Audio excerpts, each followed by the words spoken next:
Buenos días. ¿Qué tal estáis? Bueno, en el día de hoy, buscando qué compartir, ¿no? Antes de tener una pequeña alabanza, viendo las escrituras, he encontrado una oración que hace Ana. Ana era la madre de Samuel, y cuando ella supo que iba a tener un niño, ya desde ese momento decidió ponerlo al servicio, ¿no? del Señor, que tuviera una vida aparte y una vida dedicada para Dios. Y ella dice estas palabras, dice: mi corazón se regocija en Jehová, mi poder se exalta en Jehová, mi boca se ensanchó sobre mis enemigos, por cuanto me alegré en tu salvación. No hay santo como Jehová, porque no hay ninguno fuera de ti, y no hay refugio como el Dios nuestro. Podemos decir que en esos tiempos de tanta no insensatez, pero sí que de agobios, ¿no? Por la situación que estamos viviendo, de confinamiento, de trabajo, de enfermedad, de tribulación, podemos decir, ¿no?, que no hay refugio como el Dios nuestro. Hoy nos van a hablar sobre Juan y unos discípulos que manda a ver si Jesús era el Hijo de Dios, porque le habían llegado noticias que estaba haciendo una serie de milagros, y él está esperando, ¿no?, que venga el Mesías, la figura prometida, ¿no? Y deciden mandar a unos discípulos, y cuando van esos discípulos le preguntan a Jesús: nos ha enviado Juan, ¿tú eres el Hijo de Dios? Porque no lo sabemos, estamos en duda. Y Jesús les dice: bueno, observar todo lo que estoy haciendo y decirle a Juan todo lo que estoy haciendo. Y vosotros mismos poner en una balanza y decidir si soy el Hijo de Dios o no. Sabemos, ¿no?, cuál es el resultado, y sabemos que Juan dice: sí, tú eres el Hijo de Dios.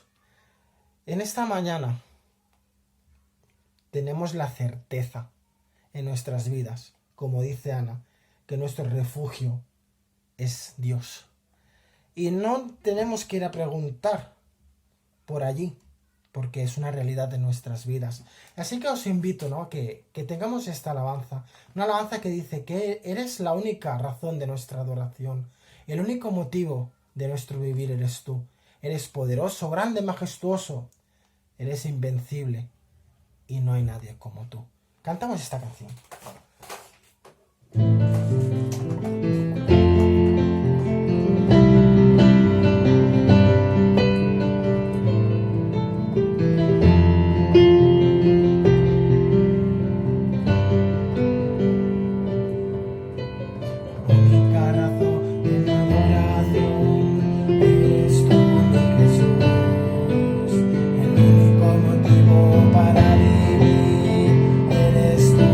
Señor.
Hola, ¿cómo se encuentran? Espero que estén muy bien. Llevamos ya más de 5 semanas confinados. Espero que te encuentres en paz, serena, sereno, allí junto a tu familia. Pero bueno, va pasando el tiempo y se hace un poco complejo, ¿no? Mantener un equilibrio en la mente, no agobiarnos. Creo que es ahora un tema que tenemos que trabajarlo porque incluso a esta altura en la cual estamos, de la pandemia y del confinamiento, la mente puede comenzar, ¿no?, a tener muchas dudas, especialmente si estamos viendo las noticias, las informaciones que nos vienen, pueden generar incertidumbre, dudas de cómo vamos a salir ahora del confinamiento y todo lo que significa este periodo post-pandemia que tenemos que empezar a prepararnos a enfrentar. Y meditando en la escritura, vemos que el confinamiento para los hijos de Dios, para los creyentes, los que siguen a Jesús, no es algo extraño en la Biblia. De hecho, hay varios confinamientos de los cuales se habla. Esta semana yo estaba meditando en uno particular, que es el confinamiento que tuvo que vivir Juan el Bautista, este héroe de la fe, como lo vamos ahora a analizar y meditar en su vida, su biografía, y cómo él también tuvo que enfrentar un confinamiento forzoso porque fue enviado a la cárcel y entonces tuvo que pasar allí mucho tiempo confinado. Seguramente que el ambiente era mucho más complejo que el nuestro, todo oscuro, todo gris, todo mal, ni siquiera punto de comparación con nosotros en nuestras casas, ¿no? Pero quisiera que hiciéramos este ejercicio, ¿no?, de ver cómo en la Escritura tenemos hijos de Dios que tienen que enfrentar el confinamiento y también, bueno, el agobio, las dudas, la incertidumbre que genera un confinamiento como en este caso el de Juan el Bautista. Y el momento en el cual vamos a leer que nos describe Lucas, porque vamos a leer Lucas capítulo 7, es el momento en el cual Jesús ya ha despegado en su ministerio, está haciendo muchos milagros y señales, como nos dice este capítulo 7 de Lucas, y bueno, su fama se ha extendido. Y esta fama de Cristo, en pleno despliegue del ministerio, llega a oídos de Juan el Bautista, que está allí en un calabozo, allí en la fortaleza del rey Herodes. El título que he puesto a la meditación para que tengamos en mente este punto que nos ayuda, ¿no?, tener un título, es la incertidumbre y la respuesta de Jesús. Y vamos a leer entonces aquí Lucas capítulo 7 de 18 al 23. Y escribe así Lucas. Dice que los discípulos de Juan, como dijimos, ¿no?, habían llevado la información sobre que Jesús ya era muy famoso por todos esos milagros y señales que estaba haciendo en su ministerio. Los discípulos de Juan le dieron las nuevas de todas estas cosas que estaban sucediendo a su maestro Juan el Bautista. Y llamó Juan a 2 de sus discípulos. Y entonces los envió a Jesús, dice Lucas, para preguntarle, ¿eres tú el que había de venir o esperaremos a otro? Cuando pues los hombres, discípulos del Bautista, vinieron a Jesús, le dijeron, Juan el Bautista nos ha enviado a ti para preguntarte, ¿eres tú el que había de venir o esperaremos a otro? En esa misma hora Jesús sanó a muchos más de enfermedades y plagas y de espíritus malos, y a muchos ciegos les dio la vista. Y respondiendo Jesús les dijo, id y haced saber a Juan lo que habéis visto y oído. Los ciegos ven, los cojos andan, los leprosos son limpiados, los sordos oyen, los muertos son resucitados, y a los pobres es anunciado el Evangelio. Y bienaventurado es aquel que no halle tropiezo en mí. Entonces, nuestra primera pregunta es, ¿quién era este héroe de la fe, Juan el Bautista? Vamos a hacer un pequeño repaso de su biografía. Este profeta de Dios que fue encomendado a preparar el camino del Mesías, como escribía en el Antiguo Testamento, estaba destinado a cumplir una misión de abrir el camino para Jesús. Y en el capítulo 3 de Mateo vemos que principalmente su ministerio era el llamado al arrepentimiento de parte de todos sus contemporáneos, ¿no? Recordamos ese gran reclamo que él hacía a las multitudes: arrepentíos, porque el reino de los cielos se ha acercado. Y su ministerio fue tan importante que Juan el Bautista fue el encargado de bautizar al mismo Señor Jesucristo. Lucas capítulo 3, verso 21-22. Y a simple vista quizás no entendemos qué significó este hecho de que el Bautista tuviera que bautizar al mismo Hijo de Dios, que inclusive se opuso en un momento porque el Bautista decía: yo que soy un hombre imperfecto, tengo que bautizar al mismo Hijo de Dios. No lo entiendo. Pero en Mateo capítulo 3, verso 14, vemos este diálogo entre Cristo y el Bautista. Jesús viene delante del Bautista para ser bautizado y Juan le responde: no, yo necesito ser bautizado por ti, pero tú vienes a mí. Pero Jesús respondió: deja ahora, porque así conviene que cumplamos la justicia. O sea que el Señor Jesús quería dar testimonio a través de ese bautismo por medio de Juan el Bautista. Y también creo que una clave importante es que de esta forma Cristo estaba demostrando total apoyo al ministerio de Juan el Bautista. Y así podemos analizar también los puntos fuertes y también los débiles que tiene Juan el Bautista, como los puede tener cualquiera de nosotros. Y podemos decir que entre los puntos fuertes del Bautista es que encontramos que fue un mensajero muy fiel y muy valiente para anunciar el mensaje de Jesucristo. Y su tema central en sus predicaciones era el arrepentimiento de parte de todos sus contemporáneos. Es importante también que destaquemos su estilo de vida humilde que vivió delante de toda la gente de su época y se apartó de todo tipo de lujo y suntuosidad. Fue un hombre realmente íntegro de parte de Dios y creo que, como dije al principio en la introducción, es para mí un héroe de la fe. Y como debilidades que podía tener varias también, como las tenemos cada uno de nosotros, pero me quisiera centrar en esta que nos toca meditar esta tarde. Y creo que una gran debilidad que demostró Juan el Bautista fue que tuvo una duda temporal acerca de la identidad de Cristo. Y claro, estaba allí confinado en la prisión, todo oscuro, todo gris, y yo creo que también estaba muy agobiado, ¿no? Por lo tanto, él, a un cierto punto, como leímos, ¿no?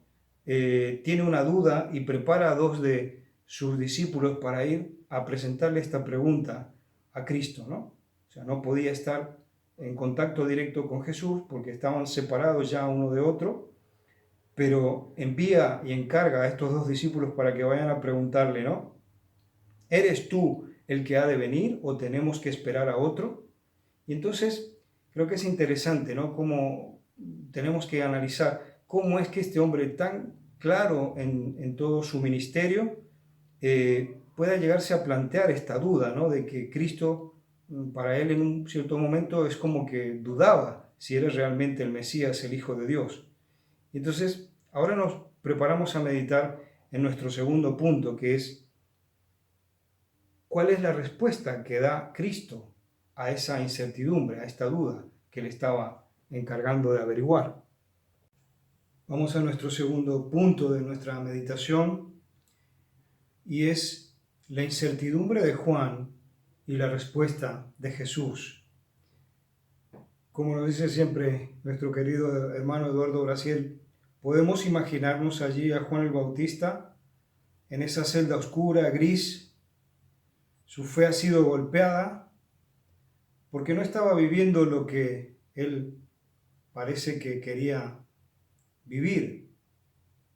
Y también me recuerdo el otro día la meditación de nuestro hermano Manuel Martínez, ¿no? Cuando nos hablaba de las expectativas que nosotros tenemos como cristianos. ¿Cuáles son nuestras expectativas? ¿Cómo son esas expectativas que tenemos?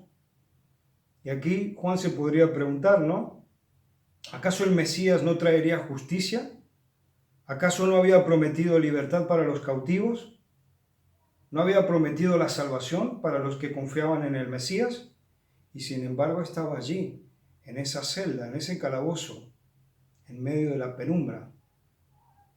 Creo que, como hemos visto, ¿no? en la biografía, en esa semblanza de este profeta, tremendo, excelente, fuerte, valiente, pero sin embargo era tan humano como tú, como yo. Y aquí lo encontramos en esa maraña de dudas e incertidumbres. Pero vemos que a él se le ocurre algo también muy importante que creo que nosotros tenemos que imitar. Él no se queda allí hundido en sus preocupaciones e incertidumbres, sino que encarga a dos de sus discípulos que vayan hasta Cristo para que le pregunten lo que leímos antes, ¿no? ¿Eres tú el que tenía que venir o tenemos que esperar a otro? Y también me gusta muchísimo cómo es la reacción de Cristo para preparar y enviarle una respuesta a Juan el Bautista. Y nuestro verso 21 dice que los discípulos del Bautista llegaron hasta Cristo, y no fue que Jesús les dijo, sí, vayan a decirle que yo soy el Mesías, sino que lo primero que hace Jesús, nos dice Lucas, en esa misma hora Jesús se puso a hacer señales. Dice, sanó a muchos de enfermedades y plagas y de espíritus malos, y a muchos ciegos les dio vista. Cuando terminó de hacer este despliegue Jesús de más señales, les dijo a los discípulos, id y haced saber a Juan lo que habéis visto y oído. Los ciegos ven, los cojos andan, los leprosos son limpiados, los sordos oyen, los muertos son resucitados, y a los pobres es anunciado el Evangelio.